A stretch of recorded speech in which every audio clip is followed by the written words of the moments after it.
وعلى رسوله الكريم أما بعد فأعوذ بالله من الشيطان الرجيم بسم الله الرحمن الرحيم الحمد للہ آج کا یہ ہمارا میلاد عظیم الشان رہی نبی پاک علیہ السلام کی محبت میں ہم نے مل کر الحمدللہ یہ نکالی. نبی پاک علیہ السلام کی ذات کتنی عظیم ذات ہے کہ آپ سخی سلطان صاحب اوپر تشریف لے آئے. سخی سلطان صاحب اوپر تشریف لے آئے. جزاک اللہ خیر. نبی پاک علیہ السلام کی ذات کتنی عظیم ذات کہ حضرت جابر رضی اللہ تعالیٰ نے عرض کی یا رسول اللہ صلی اللہ تعالیٰ علیہ وسلم سب سے پہلے رب کریم نے کائنات میں کس چیز کو پیدا کیا؟ تو آپ صلی اللہ تعالیٰ علیہ وسلم نے ارشاد فرمایا اے جابر رب کریم نے کائنات میں سب سے پہلے اپنے نور کے فیض سے اپنے حبیب کے نور کو پیدا کیا. نہ اس وقت لوح تھی، نہ قلم تھا، نہ فرشتہ تھا، نہ انسان تھا، نہ جنات تھا، نہ جنت تھی. مجھے اگر کہنے دو میں یوں کہوں گا نہ اس وقت زمین تھی، نہ آسمان تھا، نہ ستارے تھے، نہ سیارے تھے، نہ آبشار تھے، نہ سمندر تھے، نہ دریا تھے، نہ جنات تھے، نہ ملائکہ تھے، نہ حوران غلمان تھی، نہ جنت تھی، نہ دوزخ تھا، نہ آسمان تھا، نہ ستارے تھے، نہ سورج تھا، نہ انسان تھا، نہ جنات تھا. یوں سمجھ لیں کہ پیدا ہونے والا نور مصطفیٰ تھا اور پیدا کرنے والا رب ذوالجلال. نعرہ تکبیر، مواہب الدنیا کی حدیث پاک اے میرے محبوب صلی اللہ تعالیٰ علیہ وسلم اگر میں آپ کو پیدا نہ کرتا کائنات میں کسی چیز کو پیدا نہ کرتا.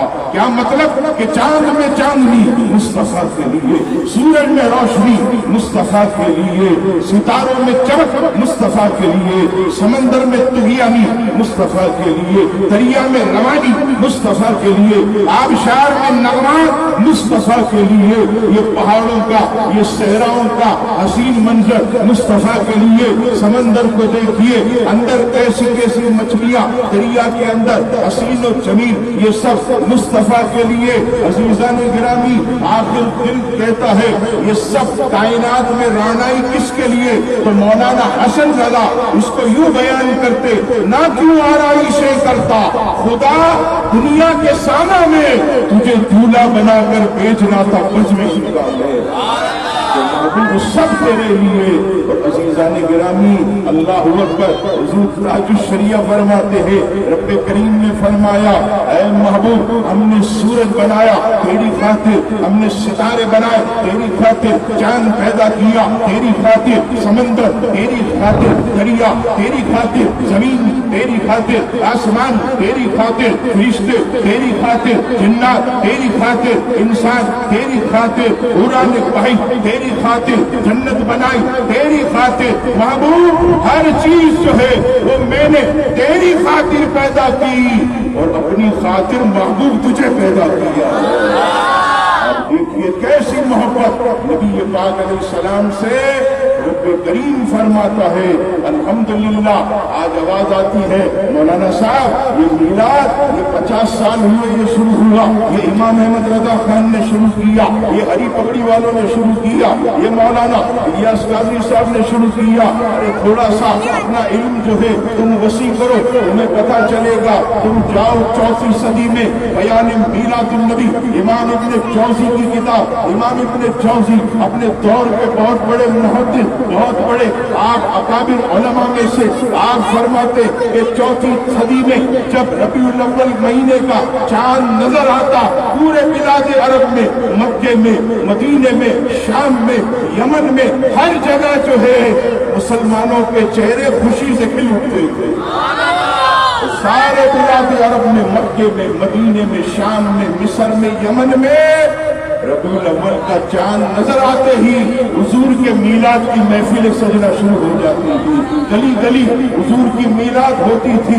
لوگ صدقات کرتے، خیرات کرتے، کھانا کھلاتے، جوڑے تقسیم کرتے اور پھر آگے امام ابن جوزی فرماتے کہ اس کی برکتیں پورا سال حاصل کرتے تھے. یعنی کیا مطلب کہ حضور علیہ السلام کے میلاد کی جو خوشی مناتا ہے اللہ تعالیٰ پورا سال اسے خوشی عطا فرماتا ہے۔ اور حضور شیخ محقق شاہ عبدالحق محقق سے دہلوی علماء موجود ہیں۔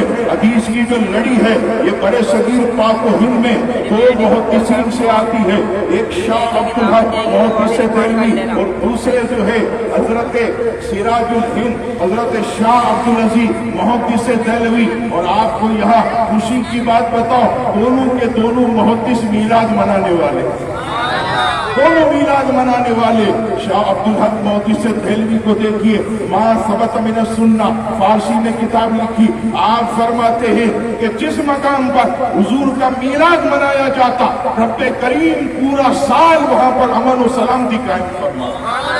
شاہ عبدالعزیز ملفوظات عزیزی صفحہ نمبر 418 پر فرماتے ہیں کہ فقیر کے گھر دو محفلیں سال میں ہوتی ہے، ایک 10 محرم کو امام حسین کی اور دوسری 12 ربیع الاول کو مصطفیٰ کے میلاد کی۔ عزیزان گرامی، الحمدللہ جیسا کہ ہمارے علامہ عدنان صاحب نے پیچھے فرمایا کہ الحمدللہ صدیوں سے ہمارے محدثین میلاد مناتے ہیں اور ہم بھی انشاءاللہ مناتے رہیں گے۔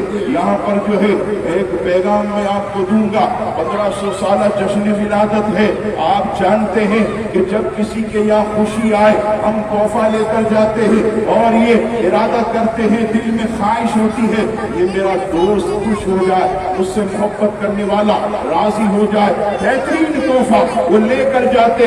آپ سارے مسلمان، میرے بھائی، میرے دوست، آباد، بزرگ، بیٹے سب موجود ہیں۔ 1500 سالہ جشن ولادت ہے، انشاءاللہ صبح 12 کے وقت ہم سب سرکار کو تحفہ پیش کریں گے۔ اب کوئی کہے گا مولانا صاحب ہماری اوقات اور آقا کو تحفہ، ہاں جو نماز نہیں پڑھتا صبح 12 تحفہ پیش کرے، میرے آقا جب تک زندگی ہے ایک بھی نماز نہیں چھوڑی۔ اور اگر کوئی داڑھی منڈواتا ہے تو 12 ربیع الاول کی صبح سرکار کو تحفہ دے، میرے آقا آج کے بعد گردن کٹے گی، داڑھی نہیں کٹے گی۔ جو کینچی مارتے ہیں ایک مٹھی سے کم کرتے، وہ نوجوان بھی نیت کرے، اے میرے آقا ہم نیت کرتے آج کے بعد ایک مٹھی سے نہیں کٹائیں گے۔ اور اسی طرح جو موسیقی سنتے ہیں، جو نامحرم لڑکیوں سے دوستیاں کرتے، وہ بھی تحفہ دیں کہ میرے آقا آج کے بعد آگ اٹھے گی تو آپ کے گنبد خضرا کو دیکھنے کے لیے۔ اور پھر کرم دیکھیے گا، اگر یہی تحفہ ہم نے آقا کو پیش کیا تو آقا بھی ایسا کرم کریں گے کہ صبح 12 کے بعد ہمیں اپنے دیدار کا تحفہ عطا فرمائیں گے۔ کریموں کے در سے کوئی خالی نہیں جاتا۔ الحمدللہ آج یہ خوشی اور مسرت کا موقع علامہ صاحب اور مفتی صاحب کے مشورے سے میں اعلان کرتا ہوں کہ انشاءاللہ ہر سال ربیع الاول شریف میں 12ویں سے پہلے اسی طرح کی ریلی منعقد ہوگی اور انشاءاللہ منظم ہو کر ہمارے علماء، قائدین، مفتیان کرام یہ ریلی میں خوب شرکت کریں گے اور عوام اہل سنت کی حوصلہ افزائی کریں گے۔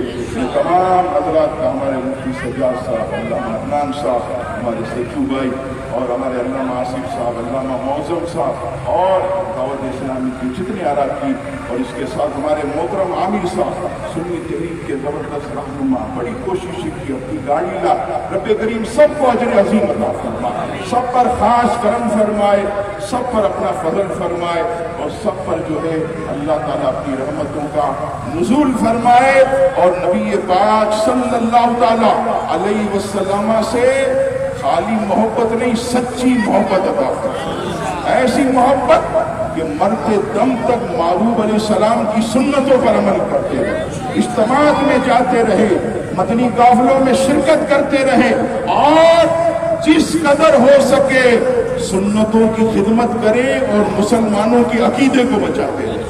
یہ آپ کے جتنے بھی دوست ہیں، آپ کوشش کریں ان سب کو جو ہے اجتماعات میں لے جائیں، ان سب کو درس قرآن میں لائیں۔ حضرت ہر اتوار فقیر بھی دیتا ہے، حضرت بھی بیان کرتے، اجتماع میں آئے اور جمعے کے دن تو خاص کوشش کریں کہ جب امام صاحب ممبر پر بیٹھے اس سے پہلے ہم مسجد میں بیٹھے ہو، اور جب بیان سنیں گے انشاءاللہ پورے ہفتے کی بیٹری چارج ہوگی۔ جمعرات اجتماع میں جائیں گے پورے ہفتے کی بیٹری چارج ہوگی۔ اسی طرح جو ہے مدنی قافلے میں سفر کریں، اپنے ساتھیوں کے عقیدوں کو بچائیں، ایمان کو بچائیں، اور آخر میں یہ میں عرض کروں گا آپس میں ہم الحمدللہ اہل سنت ہیں، محبت اور یگانگی قائم رکھیں۔ کوئی ہماری طرف سے کوئی میسج ایسا نہ ہو جو دعوت اسلامی کے خلاف ہے، کوئی ایسا SMS نہ ہو جو سنی تحریک، کوئی ایسی پوسٹ وائرل نہ ہو جو جماعت اہل سنت یا TLP کے خلاف ہو۔ نہیں، الحمدللہ ہم سب ایک ہی ہیں اور یا رسول اللہ کے لیے ہم سب انشاءاللہ ایک رہیں گے، ہمارے دل ایک ہیں، ہماری جان ایک ہے، ہمارا نعرہ رسالت بھی ایک ہے، یا رسول اللہ، یا رسول اللہ۔